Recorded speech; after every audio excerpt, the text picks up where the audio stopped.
With Doubtnut, get instant video solutions to all your maths, physics, chemistry, and biology doubts. Just click the image of the question, crop the question, and get instant video solution. Download Doubtnut app today. The question is, the time period of a simple pendulum is 2 seconds and we have to tell what is the frequency of the simple pendulum. Let's start. It is given that the time period t of a simple pendulum is 2 seconds and we have to tell what is the frequency. We know that frequency f is equal to 1 upon the time period.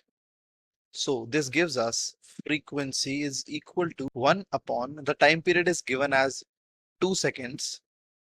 So frequency is equal to 0.5 hertz. So the answer is that the frequency of the given simple pendulum is 0.5 hertz. Thank you.